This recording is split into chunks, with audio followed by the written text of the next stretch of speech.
Well, it looks like it's 6 o'clock, so I'm going to get started. Hi, my name is Elmarie Wood, and today I'm going to talk with you about breaking the rules, the path to authentic writing. Why don't we jump right in so we can leave some room at the end for discussion? I'm going to share my screen, please. Okay. Oh, that's a weird, wow, that's weird. Cool, though. Okay. Let us begin. We're good, I promise you. Let's go. There we go. Okay. Challenging the norm is a requirement to produce fresh, breakout creative.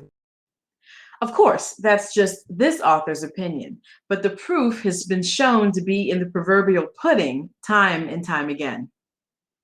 Consider Bram Stoker's Dracula and its epistolary approach, Faulkner's stream of consciousness work, King's mastery of horror in the mundane. Each of these examples illustrates boundary challenging that changed the way people think about fiction and in turn contributed to the literary canon. This presentation will explore the rules of writing that individual creators find themselves butting up against as they develop their own personal style and writing voice. My name is Lisa Wood, and I wear a couple of hats. I'm a psychological horror author. I write as Elmarie Wood, as I introduced myself a second ago, in that space. I'm a screenwriter and occasional poet. I've been lucky enough to win awards over the years, one for a novel, a few for screenplays, some for short stories, and I'm here to tell you one thing that never gets old. I am floored that my work is being celebrated in that way, each and every time. I'm an informal essayist, which I find kind of funny as a kind of a funny term to me, but it's definitely definitive of me now. I'm also an English professor and content creator. All of this means that I am creative, and I have carved out a few ways to be able to share that creativity with whomever will listen. It also means that I am an unrepentant rule breaker. How, you might ask? Well, I'll get into that. I once described myself as a literary road warrior, and I really think that that description still hits the mark. I've been in the business since the early 2000s, and I write in a genre that is not commercially mainstream, at least not all the time, and not in every iteration. I've witnessed the change in the publishing landscape over the past 20 years, and those things have taught me, above all else, that you, whether you're a short story writer, a screenwriter, a game writer, a content creator, you're a creative person, you have to seek authenticity to achieve longevity. If that interests you, you will enjoy this talk. Maybe the things I've learned will show you how your quirks and idiosyncrasies can be positives rather than negatives. Let's start with the big one, plotting versus pantsing.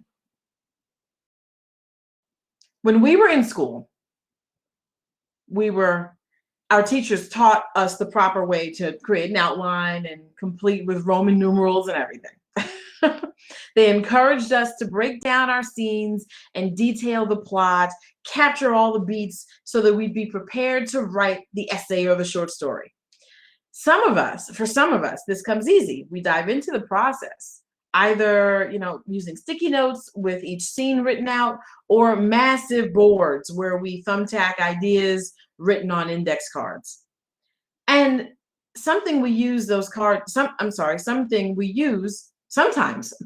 use those cards to shuffle them around and change the story, get the flow we're looking for. Some of us get really techie with it and use tools like Scrivener or Evernote to plot and sequence and outline and organize, right?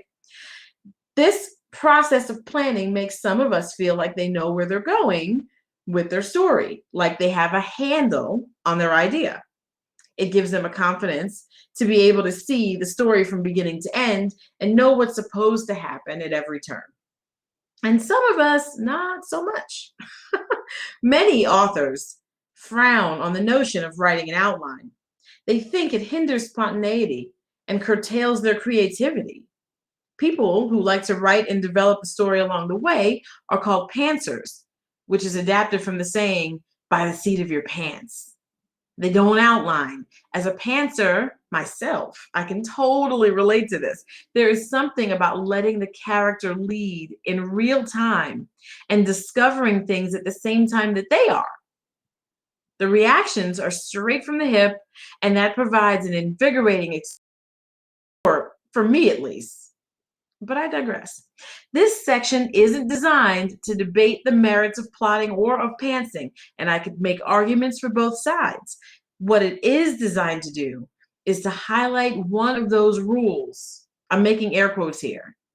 I'm talking here about calling out the fact that that it's a rule and it can and is often broken. Now, looking at this slide, an outline is akin to a flow chart. It's the plan for your story, right? From start to finish. Seeing the story in this way allows you to address pitfalls early on rather than possibly getting derailed by them as you write. Outlines allow you to delve deeper into your characters and uncover their motivations in a logical manner.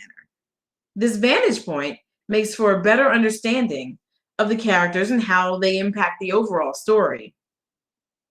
An outline is merely a roadmap, however. You may very well change course in the middle and ultimately alter the outline to follow this new path you're on.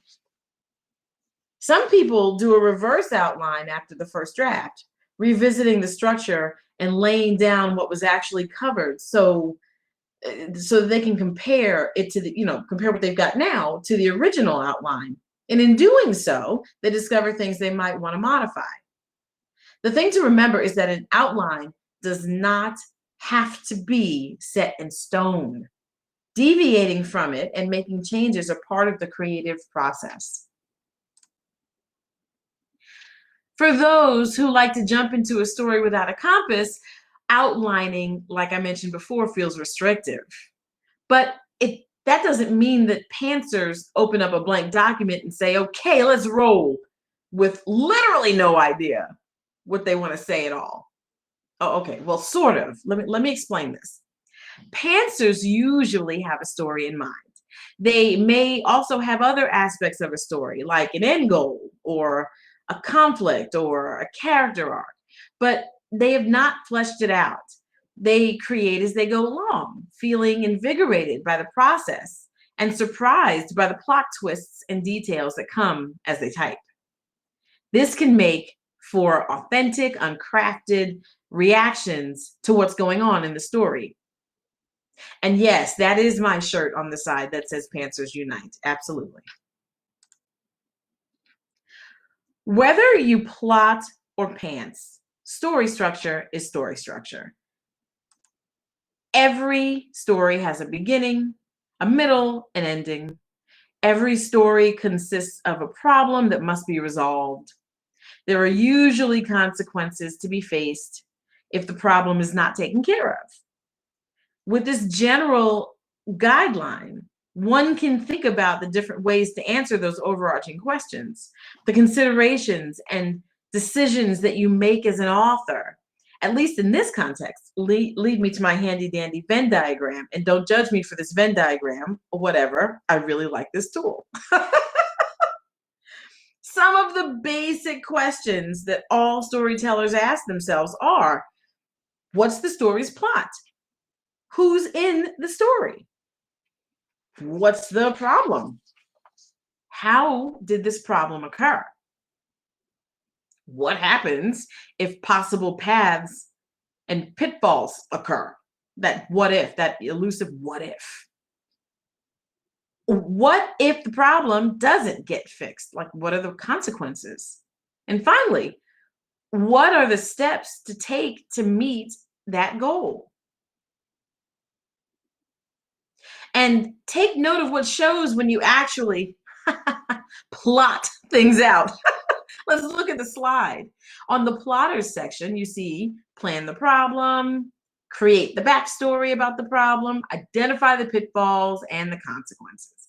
On the pantser side, you see people watch within your story, be surprised, let current ideas build new ones. But let's look at the portion that they share in common. Understand the plot, create the characters, and by all means, love the process. I'll add something to the end of that. Another thing that plotters and pantsers have in common is that we all apparently hear voices. Yeah, just look at this Venn diagram and that is abundantly clear. Just saying. And of course, these questions will spawn other questions. And with every answer, your story fleshes out even more, whether plotted or pantsed. I think I just made up a word. Is pantsed a word? I'm going with it. Whether plotted or pantsed. You get the point. And the point is that what? This rule, it's effectively broken. Whether you're a plotter or a pantser is unimportant. If your ideas flow best when you are hanging upside down off the side of your sofa, do you. No one else can write your book. Embrace your own process. Okay, let's move on to character development. Yes, another big rule that can be broken if you so choose. Some say you should know everything about your character. They go deep into it, answering questions about their likes, dislikes, really diving into everything about them. This isn't information that will make it into the story. Okay, not even half of it. But some authors do this deep dive work into their characters' psyches to understand what makes them tick. And I say, if that's what they want to do, they should do it. Some people let their characters form as they go. And to those people, I say, go for it. In the end, there's no right or wrong. There's no rule for correct story creation. And if there is one, and this is it, I say it's just a rule begging to be broken. I don't know. I'm looking at the questions now and I love some of them. What did your main character dress up as for Halloween when they were 8? There's no need to know that. In my world, there's no need to know that. However, if you are a plotter, or even if you're not, you could be a pantser and still love this information. If it is somehow important to your character's makeup, then you need to know whether or not they dressed up as a bat for Halloween when they were 8.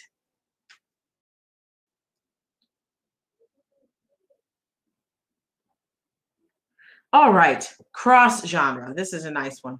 Stay in your own lane. Cross genre work and the ones who love it. The art, cross genre itself, is the art of straddling the line. Combining genres into one has gained in popularity over the past 3 decades, at least on paper.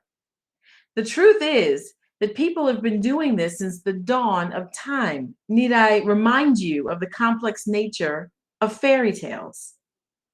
The difference is that there weren't as many genres in place before. There were less labels to apply, less buckets to drop work into. And authors were often judged by their individual books and not by their body of work. So someone could write a Western or a thriller or a fantasy piece and not be called a fantasy writer or a thriller writer, etc. They just wrote those individual pieces. Lots of work was also just uncategorized. And lots of stuff also was miscategorized. I'll say here, as I say to anyone who will listen, Stepford Wives was a horror novel through and through. But even with that history, there was a time when straddling genres was taboo. Doing so made it difficult for publishers to properly label work. There's that word label again, right? And that might very well have earned an author a rejection notice. Writing that sat in the middle of two distinctly different genres was, instead of being heralded as a glimpse of the author's literary chops, found to be the product of a lack of focus or planning or and defined an undefined end goal or even poor writing ability. Now, however, now it is commonplace, and we have, to be thankful for those who paved the way for this to be a real thing. There's even a subgenre in its own right at this point. And at least, well, I should say this. There's a subgenre called cross genre in the horror umbrella, and it's called slipstream. And that wouldn't be the case if we hadn't, gone through the struggles we'd gone through before with cross genre work being accepted. Literary powerhouses like Ray Bradbury or Octavia Butler often straddled the line between science fiction and horror fiction, taking elements of each to influence their plot and pace.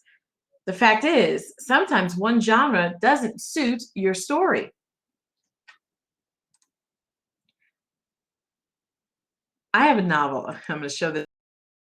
I have a novel that has been described as a parallel universe biopunk space exploration romance horror, and I love that. I loved every second of creating it. Why? Because it was exactly what I wanted it to be, this crazy mashup that went to all the places I wanted it to go. Instead of trying to force it into compliance, you might consider cross-genre work, merging tropes and conventions that suit your work instead of eyeing it as the redheaded stepchild that won't toe the line. Now, don't get me wrong, it won't be easy, but nothing worth having comes easy, right? The opportunities that open up because two or more genres are combined are endless, and writers often find that their creativity spikes because of it. A psychotic clown in love? Sure. An exorcism in space? Why not?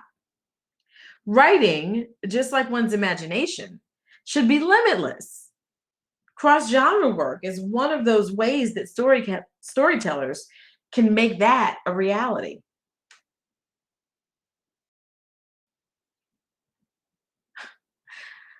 When size matters. Sometimes I make myself laugh. I like them short and sweet. It's my preference, and everybody's entitled to theirs. I'm talking here about short stories.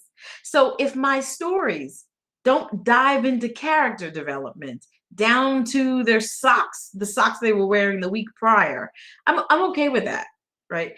The way I write, mine are shorter. They're shorter. I don't like to know that much anyway. And that doesn't mean my story at 1,000 words, maybe 1,250, is any less credible than one sitting at 6,500 words. Facts. Rule broken.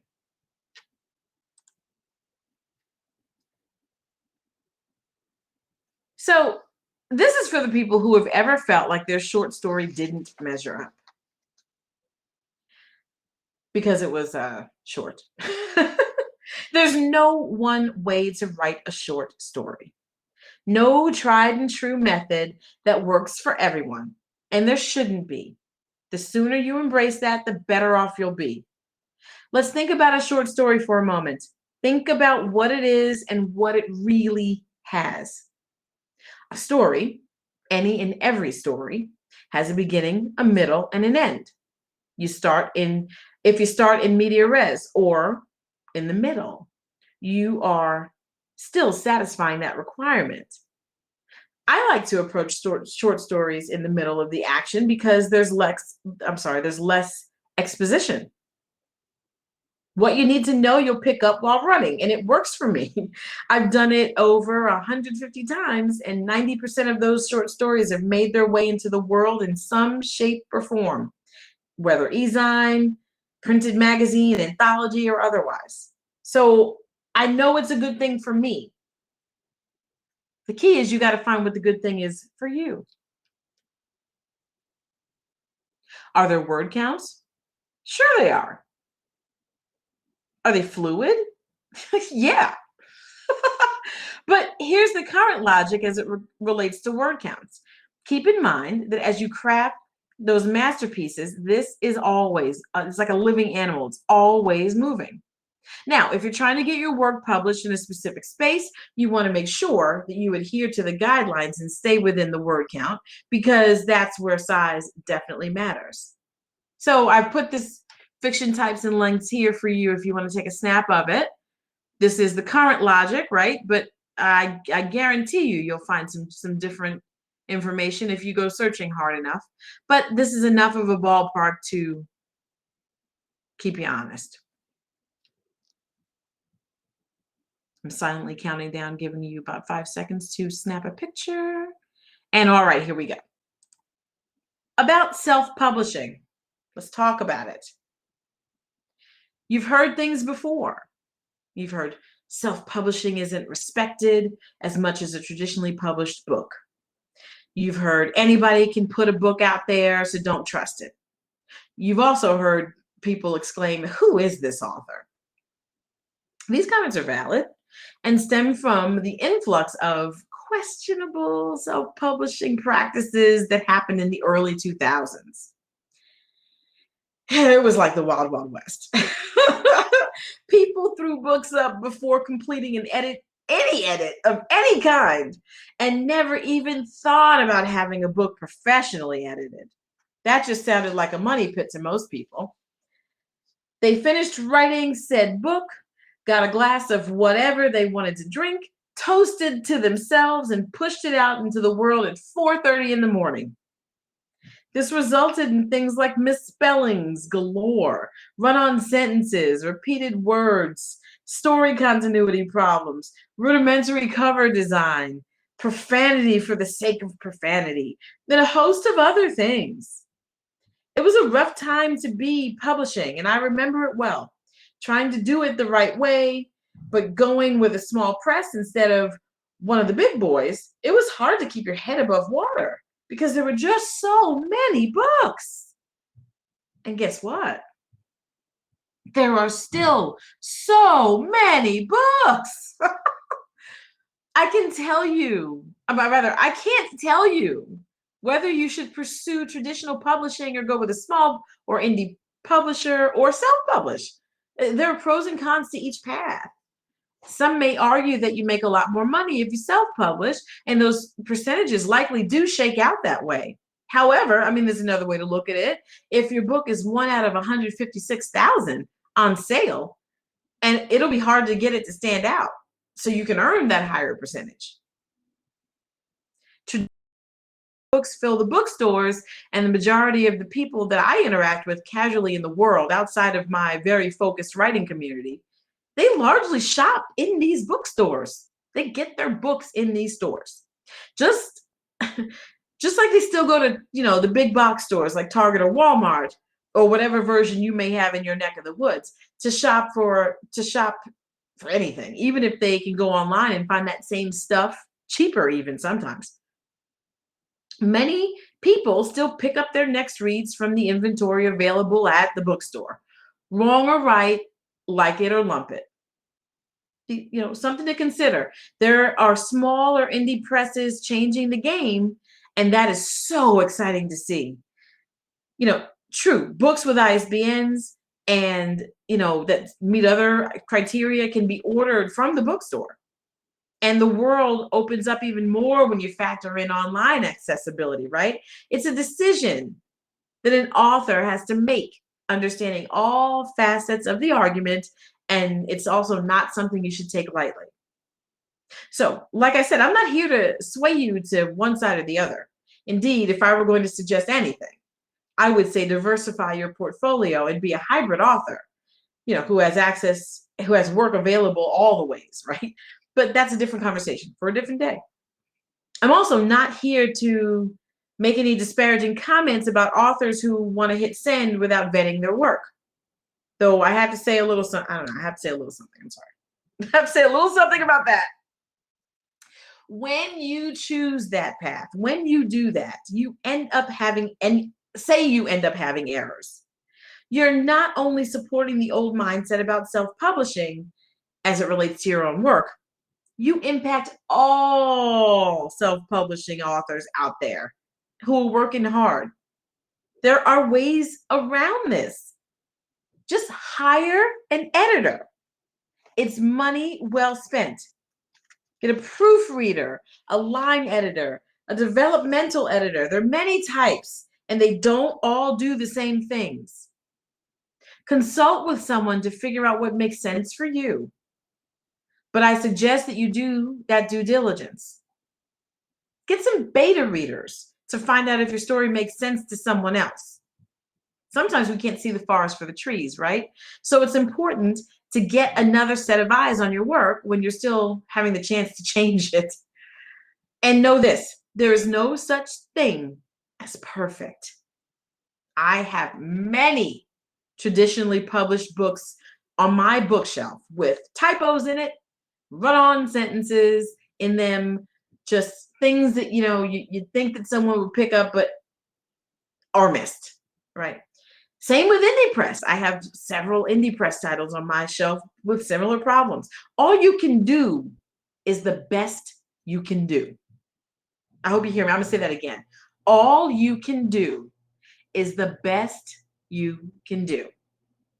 Remember that. Be as diligent as possible, doing everything you can to put your best foot forward and find confidence in that. I'm not here to indicate what's right or wrong with self-publishing. What I am here to say is that this is a rule that can and should be broken if you want to break it. This isn't the year 2000. Things have changed. Mindsets, tools, etc. There are lessons learned now, and the world has shifted too. Some publishers merged, some folded. Many physical bookstores have closed their doors. The world is different. Let's act like it. As for those questions I posed in the beginning of this, the ones that said self-publishing isn't respected as much as a traditionally published book, let's start there. The average Joe has no idea if a book is traditionally published or self-published. They probably have never even heard the term indie published. If you put out quality product, many in your audience will never, ever think in those terms. Second point, anybody can put a book out there, so don't trust it. Yeah, true. But again, the quality work part is key. Marketing yourself and standing out is also important here. Buzz is an unbelievable leveling agent. And then finally, who is this author? This relates to whether or not you should be writing this, right? Like why you think you should be in the game at all. If you are in the horror genre, you've probably encountered people who can only name Stephen King. You might hear Anne Rice, but never first. And I mean, probably not. Same for fantasy. It's Tolkien first, right? Thrillers, detective stories, Patterson. Don't bang your head against that wall. They don't know who you are, great. It's your job to show them. And that's all I'm going to say about that. All right, imposter syndrome, a good one. I don't know enough. I haven't written enough. I haven't published enough to do or say something or be invited to something. I don't belong. All that really boils down to is I'm not enough. But that's not true. You are enough. And if that has to become your mantra when the devil on your shoulder perches there to tell you all the things that are wrong with your idea, how it's been done before, how it's not scary if it was supposed to be, right? Or how it's not funny if it was supposed to be. If the argument you are trying to make in your academic paper isn't hitting the mark or your review isn't gelling, no, whatever. No, stop. You owe it to yourself. So vet your work, give it a really good review, and make changes if those are needed. But that nagging voice that tells you you can't do it because insert nonsensical reason here, kill that noise. Squash it. There's a YouTuber that one of my kids watches, and he says, "You better get that out of here." His name is Dang Matt Smith, if anybody's interested. And he's right. In this instance, he is 100% right. Because that notion of I'm not good enough, that whole imposter syndrome stuff, it's garbage. It's that little red devil with the pointy tail that on any other day you would laugh at because it's just so simplistic. Better. It's fear. Fear of failure. Fear of rejection. Fear of being judged. Fear. And it's real. But it doesn't need to control your life. You knew you wanted to write, so you did. That makes you a writer. We are all still learning. Even after 30 years, I pick up some neat knowledge that I can use in my toolkit, my writing toolkit, every now and then. The journey should be full of those learning moments, and you'll never know how to do it all properly. I pride myself on not giving dirty copy to my publishers. They'll still edit it, right? I mean, and they should, but I try not to have a ton of mistakes. But commas, man, those are the bane of my existence. I try to get better at them all the time. I fundamentally understand why they need to be there and when they don't need to be, but look, this is just what it is. I can tell myself I'm not good enough because I mess up the commas over and over. Too many times. Okay, most times. But I don't. Because the comma, that's an easy enough fix.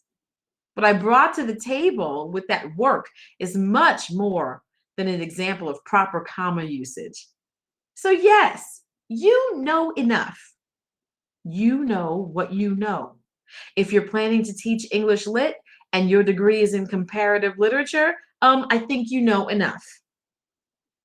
There is something to be said for paying your dues and putting in the work, but that concept shouldn't be put into service in a self-deprecating way.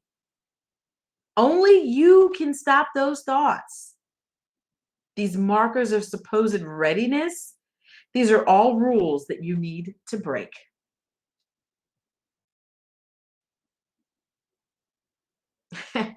Says who, make it a point to debunk the junk. Because who says? Who is they and how do they govern our behavior? Have you ever wondered about that? Who says women don't read horror? Who says that women don't write horror fiction? That Black people don't read horror or read it all, depending upon the perspective? Says who? I'm sure dredge up all kinds of statistical data, to prove those statements. But as I've said several times in my life about a myriad of topics, I have never been polled about anything. Not once. Where are these numbers coming from?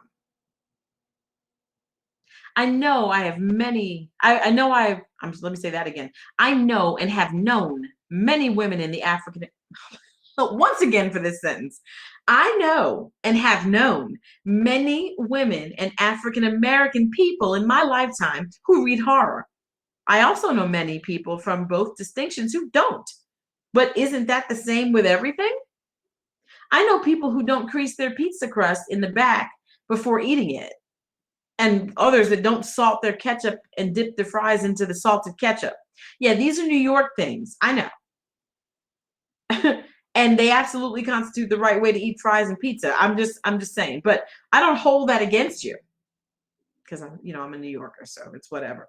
I'm just kidding. You eat your fries the way you want to and watch the fall off them before it makes it to your mouth. It's your prerogative. But seriously though, I have never had a bacon bat before traveling to London. And now it is one of my favorite things, I have to say. I have yet to try avocado toast. Is this I think it's a California thing, right? I don't know, but it's on my list to try. If they had polled people waiting in the baggage claim area at Heathrow the day I arrived and asked those coming in from the US whether or not they enjoy bacon baps, most of us might have said no.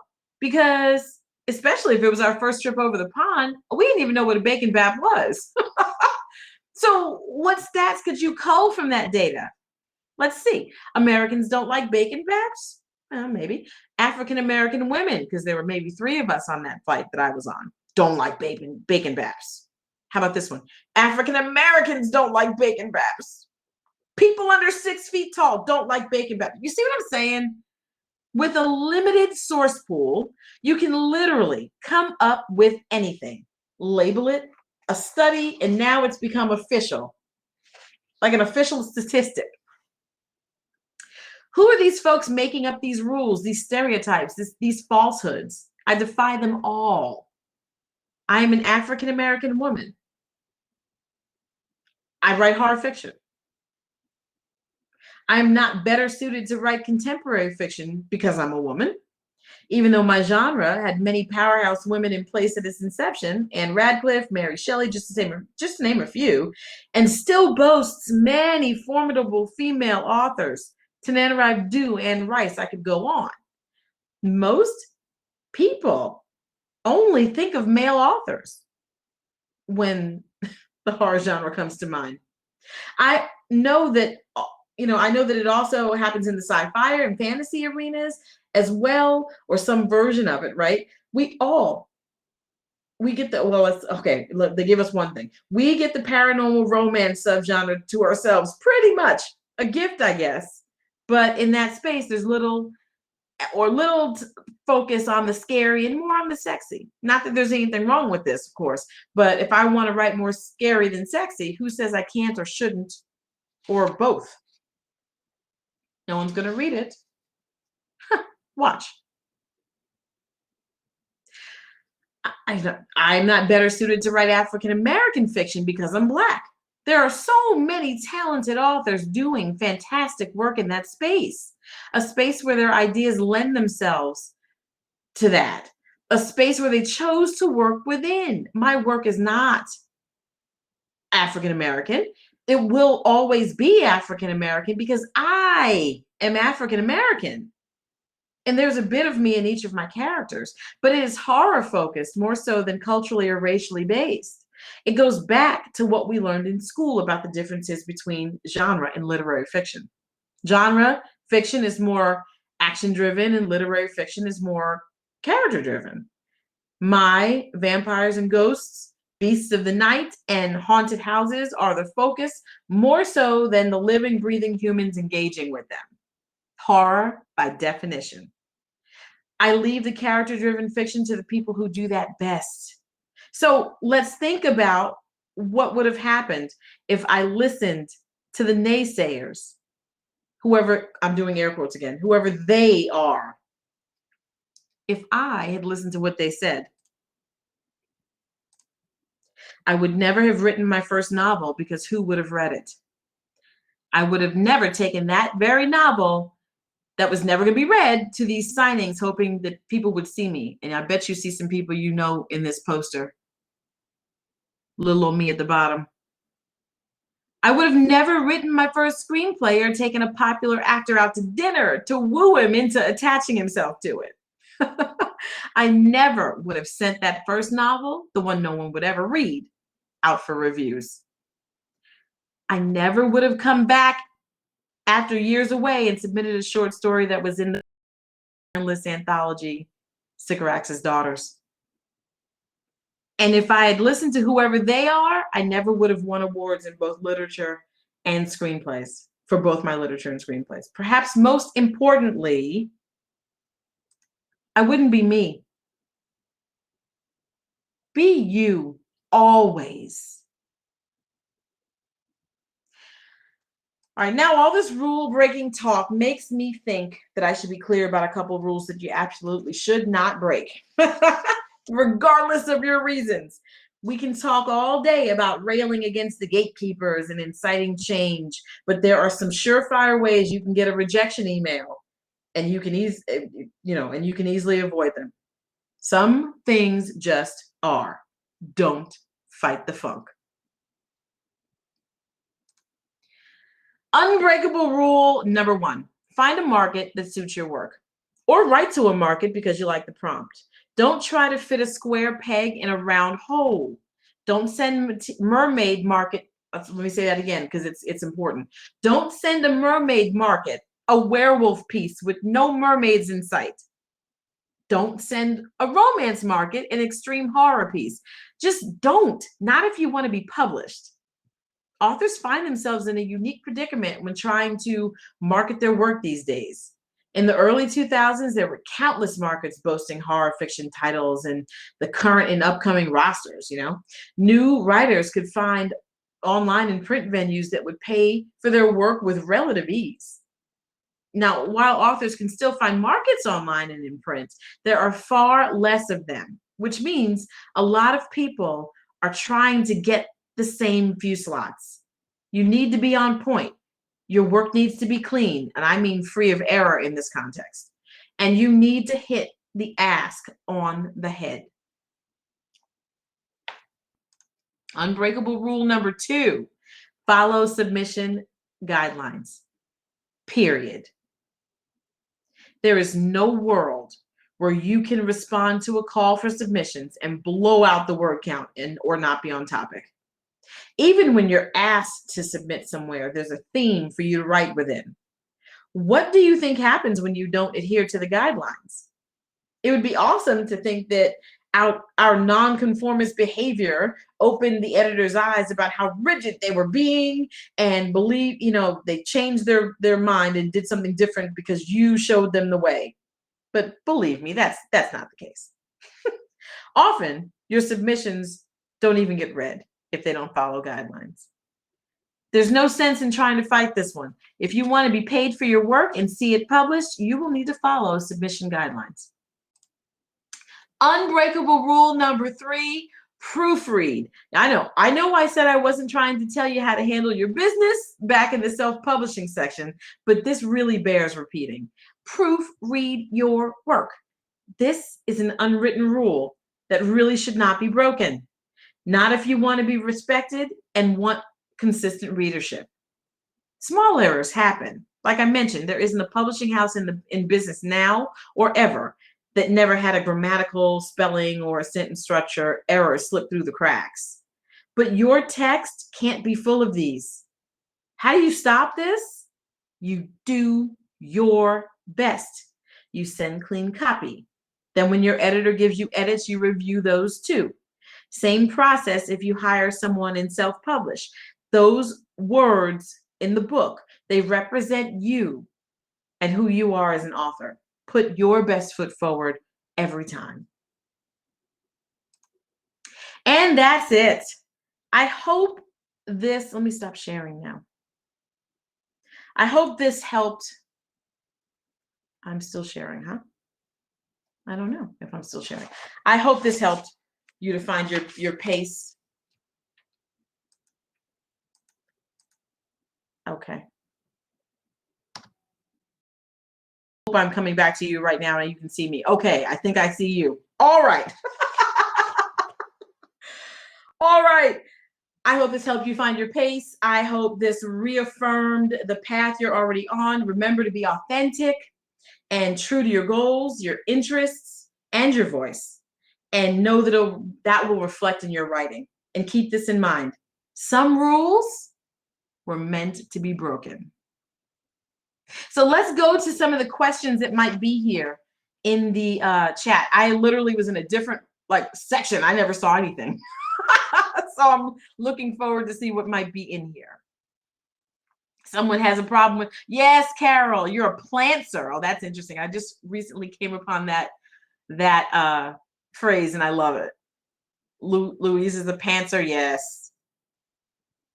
Yes. Love flash fiction. That's like all I ever want to write when I'm writing short stories now. Commas, forget them. I can't stand them.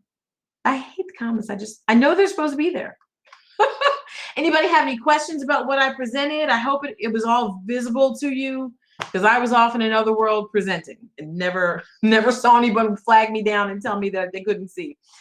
Any questions I can answer, because we have a few minutes. Thank you, Donna. I appreciate that. I had fun. As you can tell, I kind of laughed through my presentation. I should add another point there. You should always have fun with what you're doing. I kind of feel like if you're not enjoying yourself, what in the world is the point? I don't know. I kind of, no, I'm happy to listen. We're good. I don't know how I started writing psychological horror fiction. It's where I started, and I started at 5 years old, if you can believe that. So I think, sometimes we have things ingrained in us, and I don't know, we're just born with it, I guess. Not even ingrained. That would suggest that someone, introduced me to it, but that didn't happen. I like the lived experience, so I like, but I like, to spice things up. So I talk about things that could happen in real life, and then bring some kind of antagonist into it. Or where I prefer to live is the psychological horror realm. So usually you're having problems with yourself, and you can't really trust your own reality. So, and that's always been kind of interesting to me. Any other questions?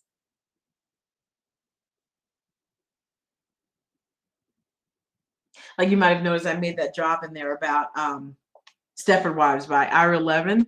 Like, people who think he's just a thriller need to read him again. They need to read him again. And they should read him and not just watch the movies. They should read him.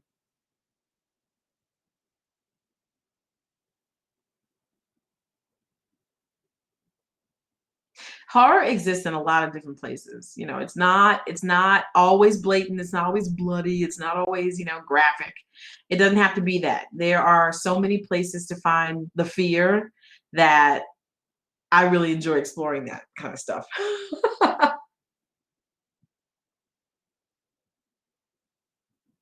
Oh, thank you. No, listen, sometimes it's if you don't have a question, it's kind of hard to come back and say anything. And but I giggle so much, Donna. I hear myself and I'm like, what? I'm laughing about everything. I always laugh. But now, yeah, if you don't have questions now and you come up with something later, by all means, don't hesitate to ask. And if you don't have any questions and had fun, thank you. Oh, thank you. Thank you, guys. I appreciate it. I'm glad you liked it. It's funny, I had that little snafu with the one slide going ahead of me, and I'm like, well, I'll have to rewind it. But I think it came off okay. Glad you guys enjoyed it. Well, I can give you your time back. There's no need to keep you here. I know we have panels that come up in the next hour. Thank you. Love this shirt very much. Love it. Love it. Thank you, Christopher. Thank you, guys. I appreciate it. I'm glad you liked it. This shirt is the jam, and I love it. I'm just going to say that. I mean, there's so many things that now I'm so glad they made these places where you can create your own thing, because so much stuff I want to say and no one else has it on a shirt yet, that I'm like, I'm putting it out there. Yay! Thank you, Donna. That's awesome. Thank you. That's so cool. I'm just excited that you guys enjoyed it and sat through it and let me talk all that time. Thank you. Thank you. I can let you go unless we want to chat and talk. If you don't want to, if you're happy to move on to the next thing, I'm sure I'll see you. I'm going to a panel, I think it's 7. I'm going to be hanging out. And there's some of the pre-recorded panels that I've been on, so you can find me there if you're interested in hearing more of the giggling, because it does happen. Yeah, if you want to learn more about me, please go to elmariewood.com and check me out. I have a it's a blog newsletter thing that is called Random Musings, and it's very much like what we talked about today. Thank you so much, everyone. I will see you around the con.